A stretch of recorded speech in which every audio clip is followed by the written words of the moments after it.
Get ready to do life and business on your terms and truly live your big ticket life.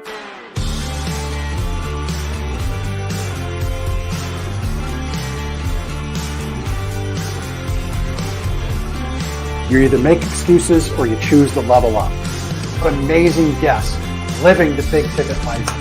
Woo! Woo! Brandon Britton here. Appreciate you having me here today, man. It's that kind of discernment, that kind of focus, that kind of forward thinking that's so important if you're going to succeed in business today.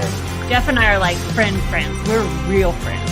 We are And so you unlock fortune and freedom without all the stress that normally comes along with it. It all comes down to your why. Your business, why are you doing it? How is it going to change the world and what's it going to do for your family? I want you to celebrate your success. Talk about the struggle. But I promise you, the story is in your struggle. They'll never be able to say that about me because people only see me working hard at anything that I'm doing whenever they see me. Focus on your success and the success of those around you. But being that constant in your community, good or bad, whether things are great in the community, bad in the community, who's steady? Unapologetically do business and life on your terms and truly live your big ticket life. What amazing guests living the big ticket life. And we discuss how they do it and the big ticket methods they use. The things that make your life successful so you do life and business on your terms. In and of itself, the only limitations that we really have on ourselves is the ones that we allow to be put on ourselves. And most people don't look at it in that perspective. There's nothing wrong with being humble, but there's also nothing wrong with stepping into your superpower and letting people know who you are.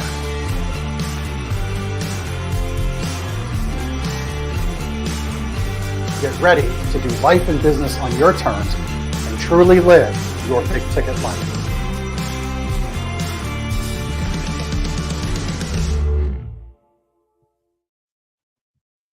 All right, everybody. Thanks for joining me and my amazing guest this week, Merit Kahn, on the show. Merit, welcome in to the Big Ticket Life today. Thank you, Jeff. I'm happy to be here. Yeah, happy you're here. So as we kick off, I want to let everybody know who's watching and listening, and you can take both of those in on our show. You can watch it on YouTube, LinkedIn, and Facebook. Please like, subscribe, follow on whatever channel you like. You can also make sure you subscribe on your favorite podcast player. But, if you've been watching as of late, we've been taking the show in a renewed, involved focus. I like to say internally, the show is about a bigger life, and it's about a bigger life for leaders who are really becoming the embodiment of courage, being that example of courage for those they lead, not just the nice artwork that looks good in a conference room, with courage and then, like lions or, hyenas or whatever on the artwork. It's just, I want people, and I feel I'm an example of living courage with my story, but I want to be able to transfer that courage to other leaders. So on that note, Merit, I know you get down with this topic.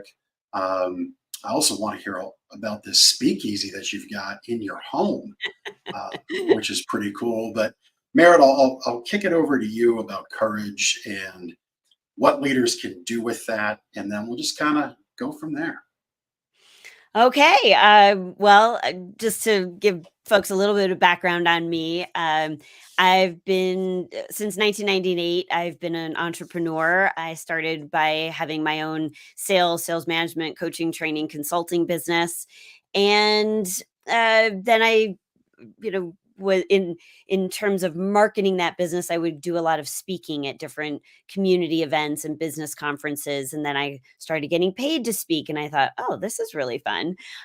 So then my business morphed more into keynote speaking and doing workshops at conferences and things like that. And right before the pandemic hit, I had my 50th birthday. I know that's where you gasp and go, what? She's not 50? Yes. And and I had this crazy idea that I was going to do 50 minutes of original comedy for my 50th birthday. And then somehow that got turned into doing a one-woman show with costumes and props and a set and the whole thing. And it was really talk about stepping in and finding some courage. Not only was I doing something on a bigger stage than I really had ever done before, but I was sharing more of my personal story. And, it's one thing when you are um, out there in front of an audience doing a keynote. They're there for the content and they hope that Right. you're entertaining because it makes it easier to listen to. But at a theater show, that was really all about my life story as told through the lens of comedy. It was a very different experience. And so, that really took a whole new level of courage and confidence than I had really ever experienced. But it opened up new stages and new opportunities to play on a bigger stage, to lead a big ticket life. And that's what I'm stepping into now. Love it. Love it. Are you okay to share some of what parts of your life story is all about here with everybody listening? Well, sure. I actually divided my 50 years into 5 decades. And so the show is divided in in the decades of your life. And so if you think back to your life, there were things that were important to you, people that had an impact on you in the different phases of your life. The things that made you laugh, the things that made you cry, the frustrating things. So when I wrote the show, I really looked at my life in 10-year increments, and then I was able to distill. I wrote down literally like lists of stories, and then I had to find the through line through each of them, so that it wasn't just like, and so then this happened, and then when I was 20 this happened. It's really, you see that who I am today really started, as any of us, right, from who I was back in that moment. And Right. when I first met that person, or when that event first happened. And so you hear about childhood illness and my grandmother, who really was my first sales coach, and the thing that my father said to me anytime I told him something wasn't possible, starting with the 6th grade. And then how that one little soundbite showed up later in my life multiple times. I talk about my challenging marriage to a narcissist, and having a baby, and dating post divorce. And so I really cover a lot in the show. Sounds like a great show. It's funny you would bring up or share that your show is divided into those chapters. I'm actually going through right now a core memories exercise, a little more granular, so 5-year increments, uh, the good, the bad, and the ugly. And it's interesting that you think you said common thread or common theme Yeah. amongst those different chapters, those different 10-year increments. So yeah, I'm unpacking a lot there for me, I think that's going through that. Yeah, I think that's such a great exercise. I encourage everyone to do that, because really the show is a journey back to who I've always been. And when I think about it like that, I started as a performer really as a young girl. And then, to now be producing, performing, and having written my own show, I can see that those seeds were planted quite young. So it's Mhm. just kind of an interesting journey. But I will say, just to tie this back to leadership, this past week, last Friday, in fact, I was in Connecticut, and I was the closing keynote for a conference. And what I did was I took stories from my show. So I brought some props and some costumes and pieces of the set to this keynote. And I kind of said, "Look, we're going to do something a little bit different to close out your conference this year.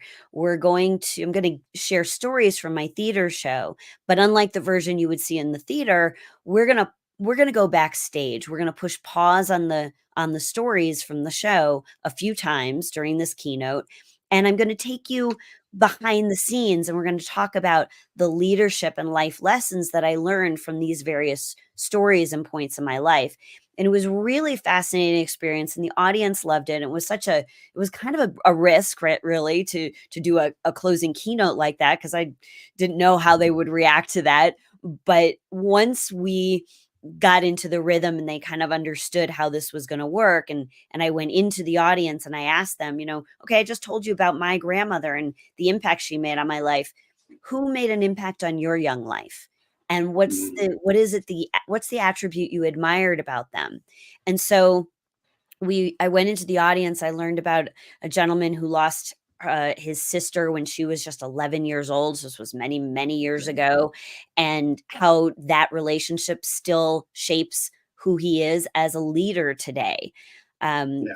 Another guy, highlighted and praised his wife, who wasn't necessarily involved in his young life, but she was is an integral part of the type of leader that he is today. And so it was a really interesting experience for people in the audience to first hear my story in an entertaining theater way, and then to map those stories out onto their own life. And I think that really made for a very engaging, inspiring, very unique, keynote experience.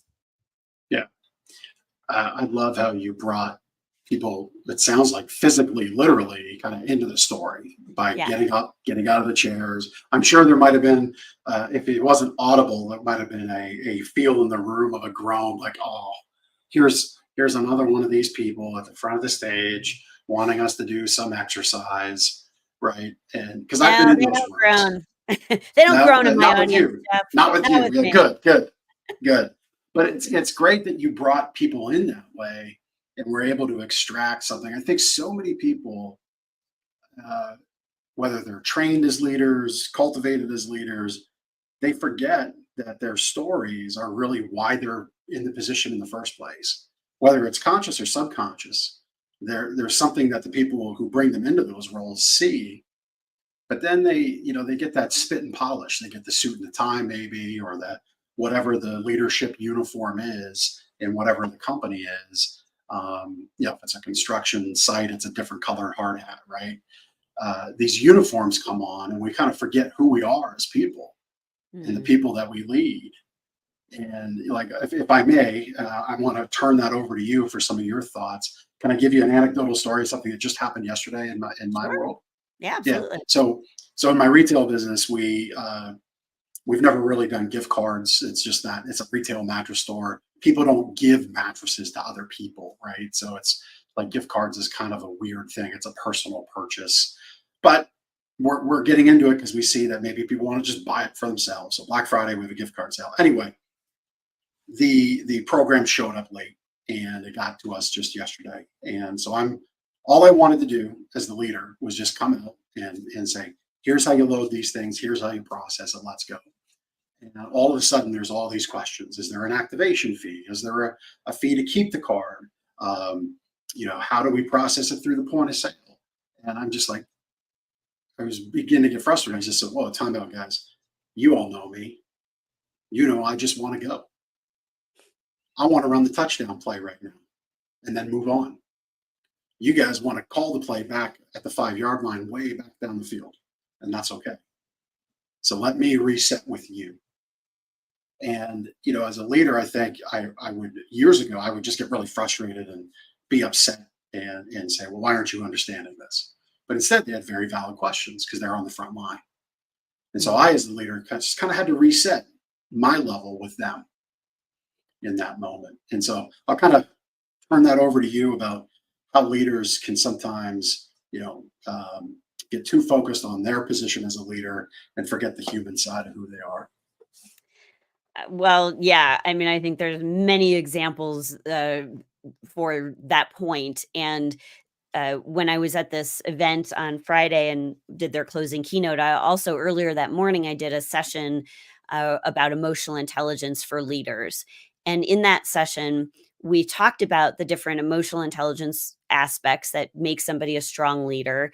And one of them is assertiveness, right? So assertiveness, we admire assertiveness in our leaders, and we kind of expect that, right? They have to, the buck stops here, and it's go time, and here's the touchdown play and all of that. Right. But they do need to learn how to balance that with empathy for others.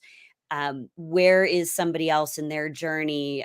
How can we help them understand the bigger picture, meeting them where they are. So one of the examples that I used was this other company that, um, well, I'll give you a universally shared example, and I know we're all sick and tired of talking about the pandemic, but at the beginning of the pandemic, as a sales and sales management coach and trainer and consultant, I was getting a lot of my clients calling me saying, like, what should we do?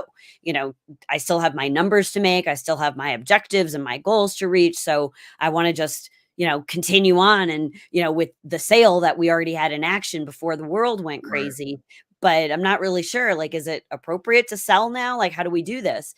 And so I was getting two very different kinds of phone calls. There was the assertive people who were like, I got an objective to cover and I'm just going to sell my stuff. And then there was the empathetic people who, really wanted to, be there for their clients and how can I help and checking in and all of that.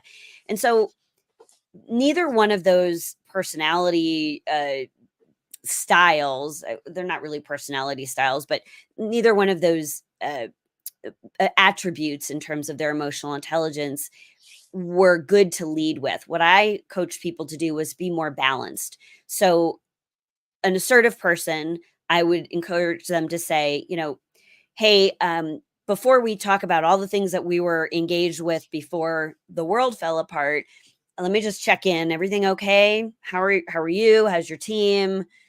Is there anything I can do?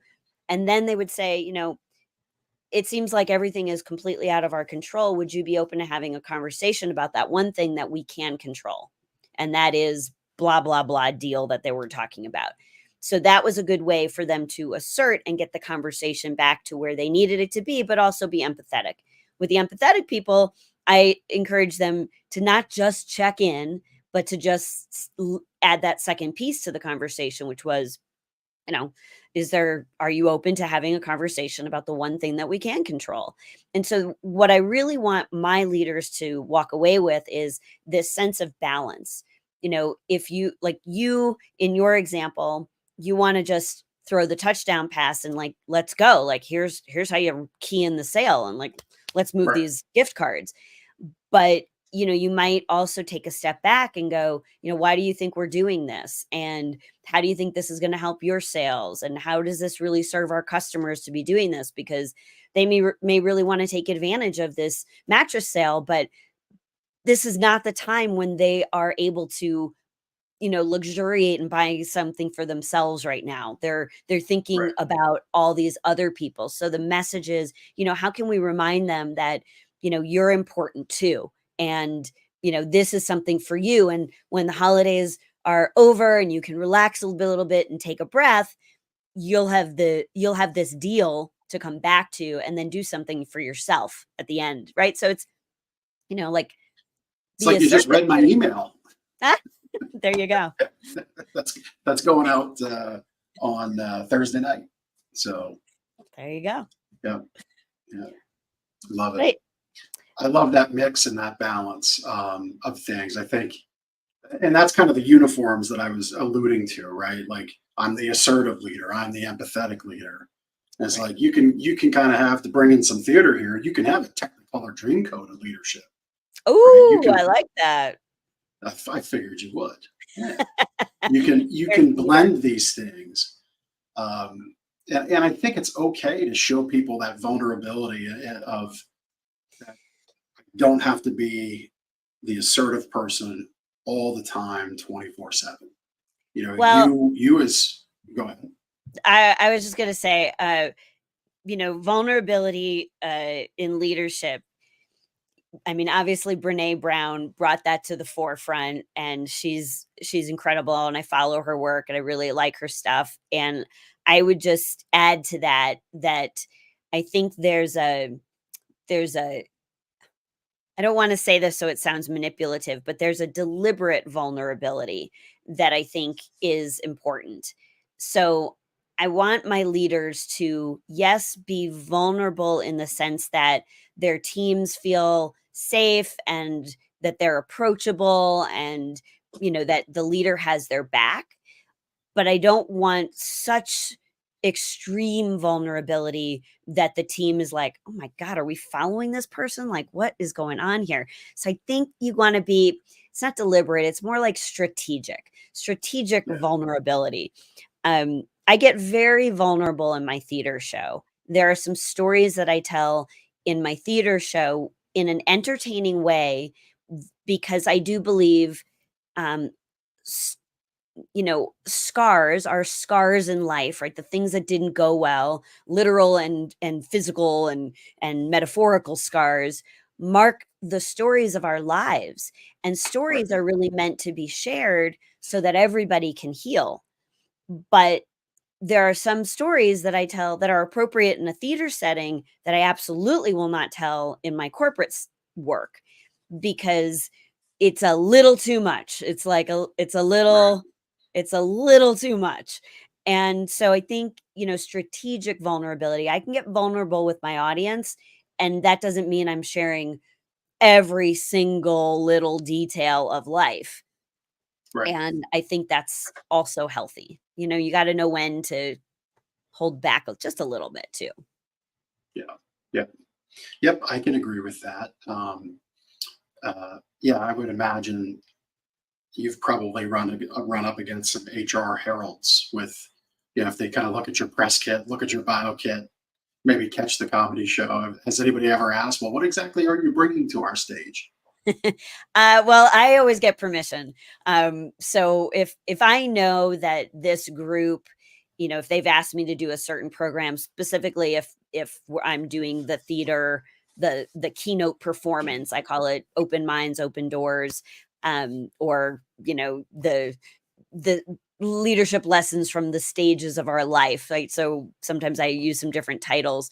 But I will always talk to the meeting planner and a few of the people that are representative of that audience. And I'll say, look, there are a couple of stories that I need I need somebody in your group to just kind of say yay or nay, because we Right. can include them and they're funny and they're very relatable, but there maybe just there's a potential of them be a little edgy, right? So I just want to know from they know their audience better. So if I get approval from them, then we're all in and I share those stories. And if they say, I think that might not be so appropriate or acceptable for our audience, and I'm like, great, we don't need to do those. I'll do these clean stories over here. I need to gauge that. Now, if you're sitting in my comedy club audience, you don't get to choose, right? Right. I'm going to go off the deep end. We're going edgy in the comedy club.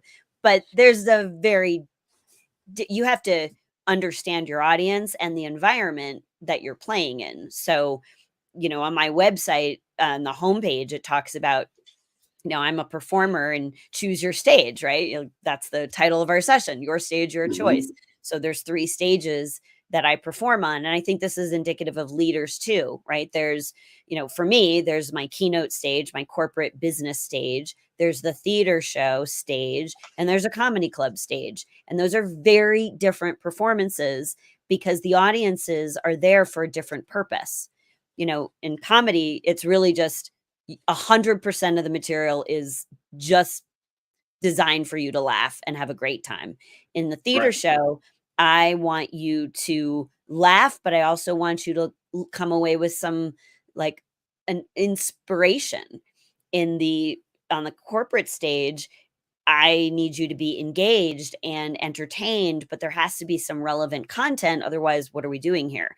So because I know what each of those audiences really requires from the performance, I'm able to adjust and I dial up the comedy or I dial up the content or I dial up the connection between me and the audience or the audience with each other. And that's how I build the right message for the right stage, because it's really not about my performance. It's about what does the audience in that moment really need to experience. And I think Hmm. leaders need to think about that same thing, right? They've got the message for their board, the message for their employees, the messaging for their customers and clients. And you are essentially performing in different ways for those different quote unquote stages. I love all that. I wrote down a few things that I want to come back to that you shared. Um, you talked about scars of our past, right? And in my book, I launched a book this summer. One of the chapters is that new cuts don't equal old scars. As a Ooh, leader, I've come to recognize that the people I lead, the people that I'm involved with in the day, even clients, the troubles that they bring, the clashes that they have between work and home, the things in their daily life. I'll share something right here today. Sadly, there's a family in our community today who is going to go into Thanksgiving. Their child got in a fight at school and took out a pocket knife.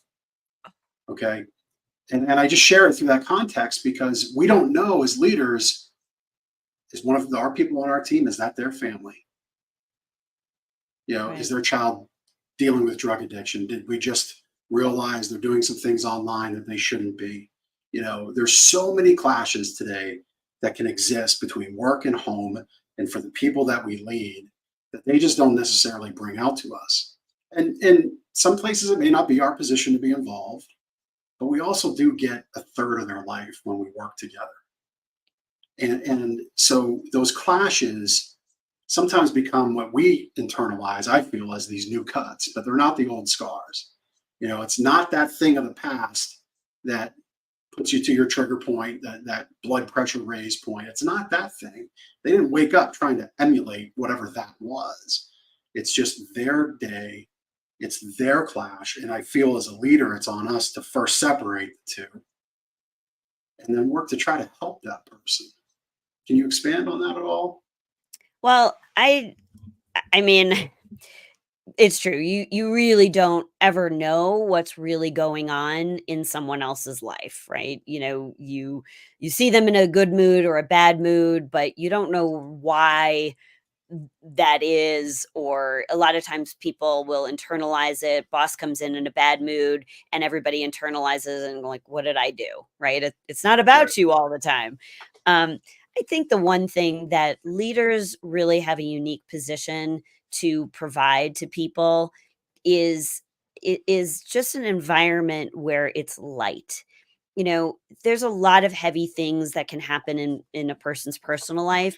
So if the one third of their time that they're with you in your environment under your leadership can be that place where, yes, they have to be productive and get their work done, and there might be course corrections to make and things like that, but it doesn't have to be so significant, right? I remind my leaders that laughter lightens the load you hold. And I think that's a Mm, really good message for us to remember. Studying comedy and being able to lean into humor to turn a bad situation around when things go awry, that's a gift. And but it also can be learned. It's a skill. And so for leaders, when you think about all the stress that is swirling around everybody, not just in the business world, but also in their personal lives, and, the leader is really the buffer between whatever the problems are and the people who need to execute the solutions. And to the extent that a leader can keep the stress down, then when people are less stressed, they make less mistakes. When they're a little bit yeah. lighter and things are, they can laugh a little bit, they're actually more productive. And there's lots of research out there on that message. And so I just remind people that, just find the funny to turn a bad situation around when things go awry. You see somebody and they seem stressed out, you can ask them if they're open to sharing what's going on, and you can also ask them, are you open to, finding some way that we can laugh about this? Here's the thing that I shared with this group on Friday. They I believe it was Mark Twain. Don't quote me. I I I went and I researched the quote, and there was some conflicting material, but I believe it was Mark Twain who said, "Tragedy plus time equals comedy." The thing is, nobody said it had to take a long time. And so my coaching, especially to leaders, is instead of, what if the culture of your organization was not that phrase that we've all heard, which is, someday we'll laugh about this. What if the culture in your organization was in 10 minutes, we're going to laugh about this? Like, we're going to get to the humor so that we can all kind of lighten up, get our brains back in the game, and solve the problem.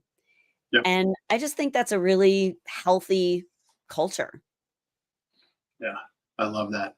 Don't need to really, you're saying you don't need to dwell on it. We can not look for someday in the future, which means we're carrying it around for however many days that we arbitrarily predetermined. We can just shed it right now. Yeah. Let's joke about it. Hey, remember that one time it really screwed the deal up? Let's move on. Let's go get a better deal tomorrow. Yeah. Because there is always more opportunity for more deals, more things down the road. I love that. You talked about how you have your 3 physical different stages and what you bring to each, and at times parts and pieces from each may commingle with the other. Do you think leaders could take that same approach? Can they in their own world, right? If all their world's a stage, can they create a few of them and I bring that to their people? Yeah, I absolutely think so. There's times when, when leaders are on the celebration stage, right? They're able to celebrate good work and praise the team, and it's a light and uplifting experience. There's the stage when sometimes as a leader you have to do hard things. You have to course correct or uh, point out a particular behavior that isn't tolerated in your organization, and kind of get somebody back on track, right? So there's a performance improvement or a disciplinary stage, if you can want to look at it like that. There's sort of like steady Eddie, sort of middle of the road stage, which is like just a typical normal day, and here's how we interact. And so leaders, sometimes there's the emergency stage, right? There's like, oh my God, there's this unexpected experience, and they have to go into they have to play a different role. So if you think about it, there's stages, but Jim Collins back in 2001, when he wrote Good to Great, he taught us that you need the right people and the right seats on the bus, right? We all learned Right. that. Yeah. Well, I think it's very much the same in the theater of business, right? We need the right actors in the right roles, in the right scenes. And so if you think about and you look at your organization, who are good, they're good, solid actors, they may be miscast. Um, and from a leadership perspective, how do you need to adapt, right? An actor isn't just playing one role. A good professional actor can play the villain in this uh, piece, and play the hero in another performance. And so a leader really needs to know what's the type of performance that's needed for this particular piece. And in that, what's nice about that analogy is that it's for a defined period of time. So in other words, a leader doesn't always have to be the bad guy or the cheerleader, right? Like Yeah. they need to be able to see that what's called for in this moment, in this particular role, is for me to be to lean a little bit more into the disciplinarian part of leadership, or the supervisor part of management, but in the next moment or with the next actor on stage, could be more of the supporting cast, or right. So there's a lot of different stages and roles that leaders play, and that's why being an emotionally intelligent leader, really well balanced among the 15 different attributes that make up strong emotional intelligence, that allows you, when you're more balanced, that allows you to lean in to the strengths that you need for the different scenarios that you find yourself in. And that's a really important skill for leaders. Yeah. Yeah. A lot of great wisdom there. So somebody's listening to this, watching it, and again, wherever you might be doing that, if you could give me a follow or a subscribe, I'd love for you to do so. I rarely ever do that. So if you could hit pause and do that, that'd be great. So somebody's just come back from following and subscribing because you followed good instructions. And you're a leader who is uh, that hero role, right? And you've got 10 blockbuster films under your belt. You're the consummate hero type leader, but you do need to be the villain, if you will. You do need to, kind of crack some skulls, so to say, right? You need to bring some correction in where it's needed. I'm not saying go crack actual skulls. Please don't do that. But you need to shift role, like walk, because I imagine there's fear there for people in doing so, right? In shifting these directions. If not for those they lead, maybe their bosses. And even if you're the owner of your own company, you still answer to your customers. And your leadership style has no doubt, if you've been at it for any length of time, exudes through your marketing. It exudes in the way your company presents to your customers, whether that's in their home, at a physical location, online. So walk some people through what it's like in that fear of shifting out of that one stage of leadership and playing in some of those other ponds of leadership. Like, what can people expect, and how do they get out of their own mind of making that change? Well, I think the most important thing that a leader can do when they have to have a difficult conversation with somebody on their team is to really first and foremost separate the behavior from the person, right? So it's very rare that you're going to say to somebody, like, you're an evil person, or you know you're really not uh disciplining the person. You want to separate out the behavior. So it sounds like you know look, you've been around here for a while, or I know you're new to the team. uh we have to have a conversation about the behaviors that I understand happened, or that I witnessed in this interaction. So it has nothing to do with who you are as a person. This is this is strictly a conversation about the behaviors that were demonstrated in this situation. So I always recommend you separate the person from the behavior that you're trying to discipline. No different than a kid, right? Like, my Mhm. kid, I remember when he was little, or drew on the furniture, right? All kids do go through that at some point. I didn't say, you're an idiot. I said, that's not acceptable behavior. We don't draw on furniture. You're better than that. Like, that's not who you are, right? Like, help me understand what happened, why you did that. Right? So Mhm. I think that that's really the important aspect. And you just want to, because at the end of the day, you want this person to continue to follow your lead. So if you attack them about something personal, then that person's not really going to want to walk through fire for you.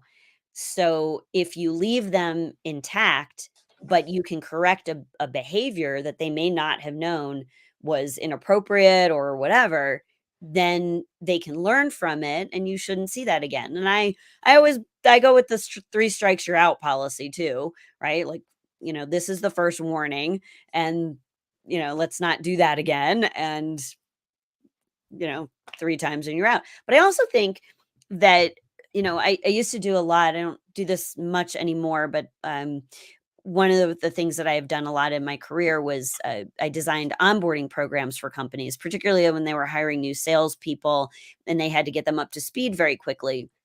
And one of the Mhm. conversations, because I was always asked, like, how do you really teach a company culture? And it's a hard thing to teach, especially with, here's the PowerPoint slides on the five things that we value in this company. Well, that's one thing to put them up on a slide, but you really want to demonstrate them and then show in real time that this is our value. And then that's a learning moment, right? So those are, you Yeah. think about, stories stick. You want them to have an experience of it. You're really teaching somebody in a much more meaningful way. And so where I was going with that was, now I forgot my live podcast. That's all right. Like, hold everybody. So go subscribe while I think of what I was trying to say. Thank you. Thank you. Of course.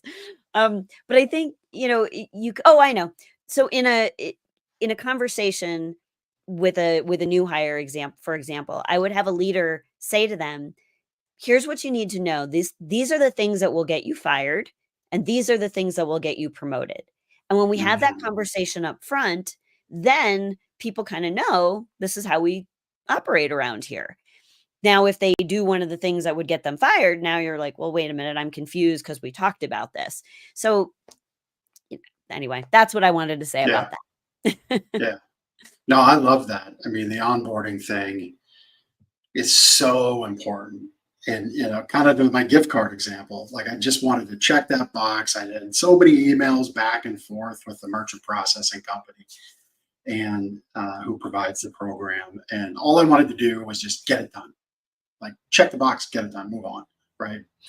And we did, but it really came down to I needed to onboard that little micro program Yeah. within the broader program. And as a leader, that was my fault, 100%. And in the moment, I recognized, I'm like, all right, guys, hey, let me just take a step back. And I literally took a step back away from the point of sale terminal. And I said, you guys have valid questions. So here's what I want you to do. You guys talk, devoid of me, because I don't think of these questions. Come together, shoot me what they are. I'll go, let's try to get them all out, and then I'll get the answers and we'll put this to bed today. And so it was my failure as a leader to onboard that little program. I think that's so important. Um, and I love how you said this is where you're going to get promoted, and this is where you're going to get fired. Yeah. In the sales culture that happens. You see, I've seen in the industry I've spent 22 years in, furniture and mattress industry. I've seen a lot of top writers, both on the wholesale side and on the retail side, get let go. And everybody kind of stares around like, oh, they let that person go. And it's not like the car game where they sacrifice one every so often just to prove a point. I think car dealers need a lot of help for the most part. But no, they would they've let these people go because they're not selling in a good program, a good blend of mix that serves the factory well and the customer. They're allowing the customer to cherry pick things which aren't good for the factory and really aren't good for the customer. And on the retail side, it's like, hey, you're great at selling this, but our customers don't even know we offer that. And we need them to. Right. And so that's a shame. And, but I think what the common thread there, to go back to something else you shared about common threads, is where did the leadership fail to let those people know how important selling a good mix of program was on the wholesale side, and letting, you can't just be the sofa specialist in a full line furniture store because they got 80,000 square feet. You're only selling 10,000 square feet. Like every day you're throwing out 70,000 square feet of effort because you don't want to come along on the program. I love that. I love that we touched on that onboarding thing. Do you feel onboarding lives and dies with leadership, and it's their responsibility to ensure it's the very best so their people succeed and have a good experience? Well, I think that a lot of leaders get very frustrated when somebody doesn't measure up, right? They think they made a good hire, and then the person just doesn't reach their potential. Doesn't Sales is easy because it's easy to measure. Like, oh, you're not selling. What they don't often look at is they're not doing everything that generally they're not doing everything that they can to fully prepare somebody to be able to hit the ground running. And so when I've built programs like that, it's like, first you have to think of all the things you want somebody to know about your company, your culture, your products, your customer base, all of those things. You need to think through all the things that they need to be able to do, right? So they need to do your elevator pitch. They need to be able to, you know, write up an order, use the point of sale materials, right? Like there's things they need to do. And then there's all the systems and tools that you use in your business that they need to be trained in, right? Everything from Yeah. how do you put paper in the copy machine to, how do you transfer a call? How to use our CRM? Like there's a lot. And so you need to be very systematic. And there's certain things that they don't need to know right away until they know these things first. But if you have a systematic approach to getting everybody trained up, then it's not you why if somebody doesn't make it, now it's the person and not your system. Yeah. I chuckled there about which way the paper goes in the copier, because I'm not allowed to, we print stamps with stamps.com. I'm not allowed to print my own stamps because I mess it up every time.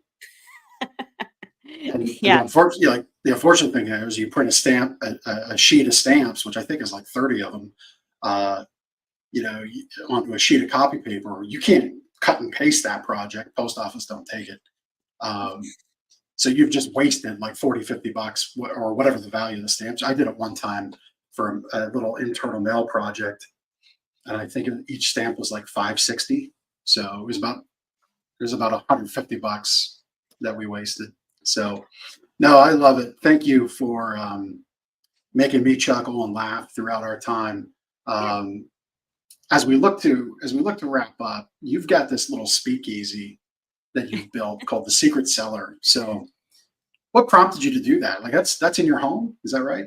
It's in the basement of my house. I live in a regular neighborhood with an HOA, and it's a fun space. So I built that space. I was rehearsing my one-woman show in my basement with my director in New York, and we were rehearsing over Zoom. We had this great rehearsal, and I said, it's too bad that nobody else was here. Like that was a great run through. Like that would have been a fantastic performance. And then all of a sudden it was like, well, I could put some chairs and tables in my basement. And then as I got into the project, as I don't do anything halfway, then it became tables and chairs and building a stage and buying professional sound and spotlights and the whole thing and a soundboard. I don't know how to, I'm learning, right? Like I'm not a tech person, so I had to learn all that stuff. But yeah, I created a space where it's fun for my friends, my comedian friends, to perform. And then we invite, other friends to be part of it, part of the experience. And so I built a comedy club in my basement. Love it. Love it. Just went and made your own stage. Merit, this has been a lot of fun. Really appreciate our time. Appreciate you being here for the 99th episode of The Big Ticket Life. We got episode 100 coming up next week. So thank you for being a part of this journey. People can get a hold of you at meritkahn.com. Anywhere else you would like to send them? You know what? That's the hub of all things, KAHN, MERITKAHN.com. On there, you'll see the 3 different stages. So feel free to click on any of them that, appeal to you. I'm certainly open and happy to talk about any business conferences or leadership events or sales training things that you need. You can catch my theater shows. I've got shows coming up in January 28th at Snappers Comedy Club in Fort Myers, Florida. I'll be in Charlotte, North Carolina, February 4th for a confidence and comedy half-day event. Very exciting. That's going to be a really unique special event. So you can find out about that on the workshops tab under theater shows. And if there's a comedy club around, and you might see my name. So happy to. Good. There's also a Let's Talk button. So if you want to get in touch with me personally and set up some time to chat, I'm happy to do that. All right. Well, thank you, Merit. I would hope people take you up on that. Hit the website, connect with you in one way, whether it's to laugh or to lead. Please go to meritkahn.com, and you'll probably get to do a little bit of both there. Merit, thank you so much for being on the show today. Appreciate your time. Thank you, Jeff. Thank you. Thank you so much for taking the time to listen to this episode of The Big Ticket Life. You've heard from another amazing guest living their own big ticket life, and now it's time to live yours. First, I'd love for you to take me up on my free gift to you. Claim your gift at gift.thebigticketlife.live. That's gift.thebigticketlife.live. See, all your life you've been told what is and what isn't possible by the loudest voices from the cheapest seats. It's time to finally do life and business on your terms. Sure, you've heard similar things, but without clarity on what can be done, it's easy to have your customers, employees, maybe even partners, and your spouse keep you from truly living a big ticket life. My big ticket methods shift you into that investor seat in your business, away from commodity and away from competition, into a market of one, so you can finally live your own big ticket life.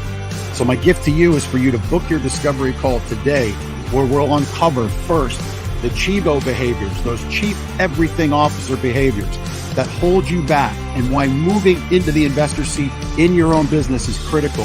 2, we'll uncover the premium position that's up for grabs right now in your market that you're missing out on. And 3, which big ticket methodologies are just waiting to be dropped into your business to explode your sales and profits. So again, thanks for listening to this episode. I'd love for you to take action right now. Accept this gift. Book your call. Go to gift.thebigticketlife.live. Again, that's gift.thebigticketlife.live.